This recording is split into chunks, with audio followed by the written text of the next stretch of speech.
Hello my dear student, कैसे हैं आप सब। होप आप सब अच्छे होंगे।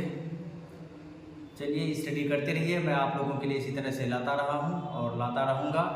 तो चलिए आप लोगों का वेलकम है हमारे इस चैनल पे, द लेजेंड्स एकेडमी पे। तो डियर स्टूडेंट, आज हम लोग कुछ इंटरेस्टिंग चीज़ देखेंगे वॉइस।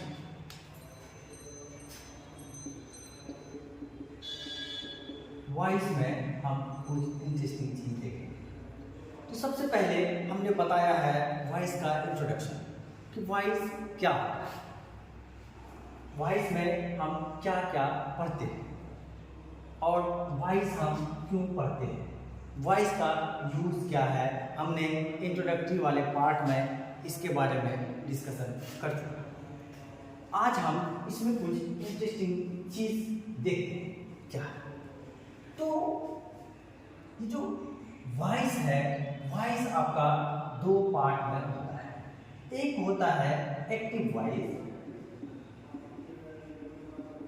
और दूसरा होता है आपका पैसिव वॉइस। एक होता है आपका एक्टिव वॉइस और दूसरा है आपका पैसिव वॉइस। एक्टिव वॉइस में आपका सब्जेक्ट का क्या होता है, आपको सब्जेक्ट पे ज़्यादा फोकस करना पड़ता है और आप यहाँ पे सब्जेक्ट को ज़्यादा प्रेफरेंस देते हैं। सब्जेक्ट को ज़्यादा इम्पोर्टेंस देते हैं, तो आप इसमें लिखिए कि इम्पोर्टेंस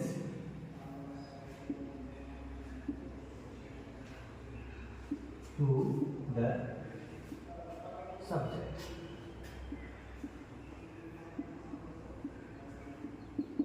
और इसमें लिखिए कि इम्पोर्टेंस टू द ऑब्जेक्ट। इसमें ऑब्जेक्ट को ज़्यादा वैल्यू दिया जाता है, ज़्यादा इंपॉर्टेंस दिया जाता है, लेकिन एक्टिव में आपका सब्जेक्ट को ज़्यादा वैल्यू दिया जाता है। तो माय डियर स्टूडेंट, सबसे पहले हम जानेंगे कि सब्जेक्ट क्या होता है। तो एक सेंटेंस में जो हम सेंटेंस पढ़ते हैं, सब्जेक्ट में सेंटेंस में हमारा क्या होता है, एक सब्जेक्ट होता है और एक वर्ब होता है प्लस ऑब्जेक्ट। सब्जेक्ट होता है और वर्ब होता है इसी में वॉइस। तो डियर स्टूडेंट, जो एक्टिव वॉइस है, एक्टिव वॉइस में हम सब्जेक्ट को ज़्यादा इंपॉर्टेंस देते हैं और पैसिव वॉइस में हम ऑब्जेक्ट को ज़्यादा इंपॉर्टेंस देते हैं। क्लियर है यहाँ तक? पैसिव वॉइस के बाद, पैसिव वॉइस में क्योंकि एक्टिव में तो जो होता है सेंटेंस स्ट्रक्चर जो होता है उसी के अकॉर्डिंग आप सब्जेक्ट को ये करते हैं। लेकिन डियर स्टूडेंट, जो पैसिव वॉइस होता है, पैसिव वॉइस में हमेशा ऑब्जेक्ट को ज़्यादा इंपॉर्टेंस देना होता है, तो हम इसमें ऑब्जेक्ट को थोड़ा सा स्टडी करते हैं या पैसिव वॉइस को हम स्टडी करते हैं। पैसिव को देखते हैं, कोई भी सेंटेंस को पैसिव बनाते हैं तो पैसिव में क्या होता है, तो पैसिव में क्या होता है कि आप कोई भी सेंटेंस बनाते हैं, तो कोई भी सेंटेंस जो बनाते हैं तो उसमें होता है SVO means subject verb object. तो जो आप पैसिव बनाते हैं तो पैसिव में क्या करते हैं कि सबसे पहली चीज़ कि आप एक्टिव से पैसिव जो बनाते हैं, तो पैसिव में सबसे पहला काम आप क्या करते हैं कि जो ऑब्जेक्ट है आप उसको सबसे ज़्यादा वैल्यू देते हैं। तो मीन्स आप जब किसी चीज़ को ज़्यादा वैल्यू दीजिएगा तो आप उसको लाके सब्जेक्ट में बैठाइएगा, जो ऑब्जेक्ट होगा वो सब्जेक्ट में आके बैठ जाएगा। क्लियर है? तो हम उसी तरीके से यहाँ पे देखेंगे कि जब हम पैसिव वॉइस बनाते हैं तो पैसिव वॉइस में एक हेल्पिंग वर्ब आता है जिसको बोलते हैं बी। जब आप पैसिव बनाए तो सिंपल याद रखें, बी प्लस बी मतलब ये मत रखिए, आप ये कहिए any four of B plus B three, आपका यही होता है पैसिव वॉइस, यही होता है आपका पैसिव वॉइस। अब बोलेंगे कि सर ये बी क्या है, तो बी डियर स्टूडेंट आपका क्या है, आप इधर देखिए बी क्या है, व्हाट इज बी, ये बी है डियर स्टूडेंट आपका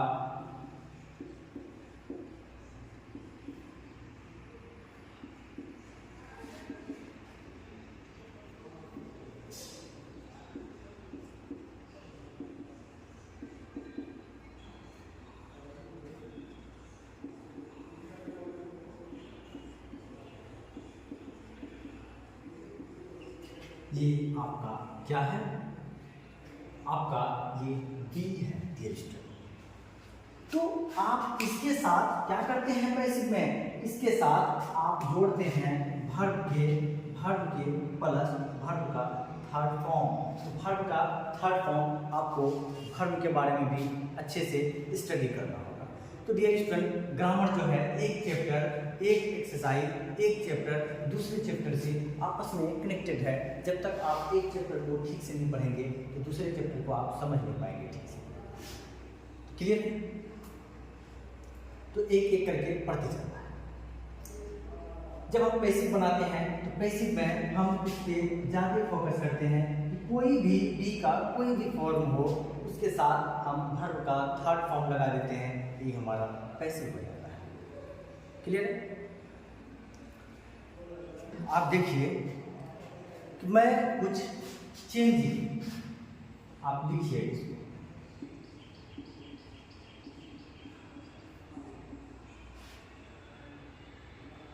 चेंजिंग एक्टिव टू पैसिव। आप एक्टिव को पैसिव में कैसे बदलते हैं, ये चेंजेस आप देखिए। पहले गौर से इसको देखिए, बाद में आप नोट डाउन कीजिएगा इसको, ये बहुत इंपॉर्टेंट है। क्लियर? एक सेंटेंस जो होता है उस सेंटेंस में क्या होता है, तो पहले एक सेंटेंस का आप एक सेंटेंस का आप ये देखिए स्ट्रक्चर देखिए, क्या होता है, सब्जेक्ट होता है प्लस हेल्पिंग वर्ब होता है प्लस मेन वर्ब होता है प्लस ऑब्जेक्ट होता है। ये सब्जेक्ट होता है, हेल्पिंग वर्ब होता है और मेन वर्ब होता है और ऑब्जेक्ट होता है। तो डियर स्टूडेंट, जैसे हम कोई भी सेंटेंस का स्ट्रक्चर देखते हैं तो सेंटेंस के स्ट्रक्चर में एक सब्जेक्ट होता है, एक हेल्पिंग वर्ब होता है और उसके जो हेल्पिंग वर्ब होगा तो ऑब्वियस सी बात है कि आप मेन वर्ब का हेल्प कर रहे हैं और आपका एक ऑब्जेक्ट होगा, एक सब्जेक्ट होगा एक सेंटेंस में। ठीक है? तो अब यहाँ पे ध्यान से बने रहिए, इधर देखिए, जो डियर स्टूडेंट एक्टिव से हम पैसिव बना रहे हैं, देखिए कहा changing active to passive. Active से जो हम पैसिव बनाते हैं तो पैसिव में क्या करते हैं कि जब आप कोई भी चीज़ को एक्टिव से बदल के पैसिव में लेके जाइएगा तो पहला स्टेप है कि जो एक्टिव का सब्जेक्ट है, मान लीजिए ये सेंटेंस आपका एक्टिव में है, ये सेंटेंस आपका एक्टिव में है और एक्टिव का सब्जेक्ट कौन है, आपका मान लीजिए ये सब्जेक्ट राम है। तो अब ये जो है पैसिव में क्या बन जाएगा, ये ऑब्जेक्ट बन जाएगा। कौन? राम ऑब्जेक्ट हो जाएगा। समझिए इधर गौर से, एक्टिव का जो सब्जेक्ट है वो क्या हो जाएगा, पैसिव में ऑब्जेक्ट हो जाएगा और एक्टिव का जो हेल्पिंग वर्ब है, हेल्पिंग वर्ब जो है वो आपका, सॉरी अब दूसरा देखिए कि जो आपका इसका जो ऑब्जेक्ट है, सब्जेक्ट तो आगे ऑब्जेक्ट बन गया, अब जो ये ऑब्जेक्ट है ये आपका मान लीजिए आपका है कि राम इज प्लेइंग, मान लीजिए ये फुटबॉल है, फुटबॉल। अब ये जो है ऑब्जेक्ट ये आके पैसिव में क्या बन जाएगा, ये बन जाएगा सब्जेक्ट, सब्जेक्ट बन जाएगा। और ये सब्जेक्ट का नाम रख लीजिए आप क्या,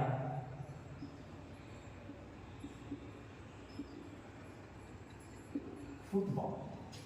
क्लियर है? यहाँ पर जो एक्टिव का ऑब्जेक्ट है, सॉरी सब्जेक्ट है, वो यहाँ पे आके ऑब्जेक्ट बन गया और जो इसका ऑब्जेक्ट था ये आके यहाँ पे सब्जेक्ट बन गया। इसे मैं यहाँ पे नाम भी लिख दिया, फुटबॉल भी लिख दिया। क्लियर? यस। अब जो इसका चलिए तो अब देखते हैं दोस्तों कि जो इसका थर्ड में आप लिखिए वर्ब, मेन वर्ब।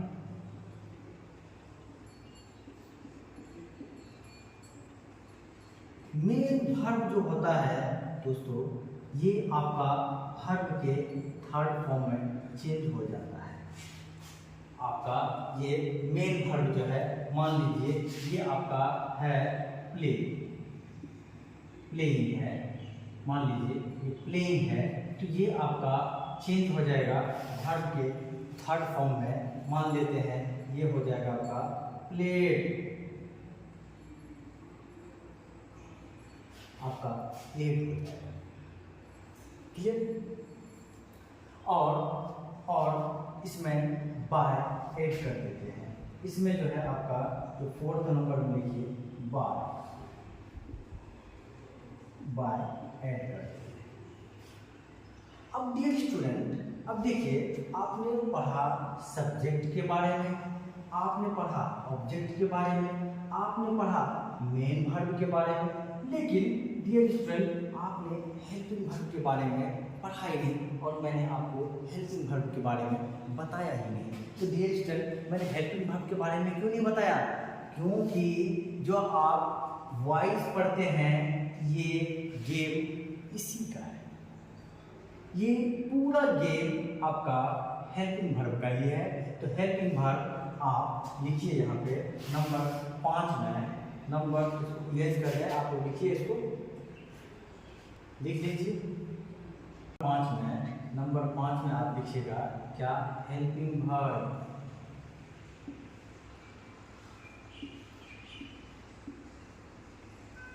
तो माय डियर स्टूडेंट, ये हेल्पिंग वर्ब जो है आपका, helping verb according to rule change होता है यदि, लेकिन रूल के अकॉर्डिंग ये चेंजेस अकॉर्डिंग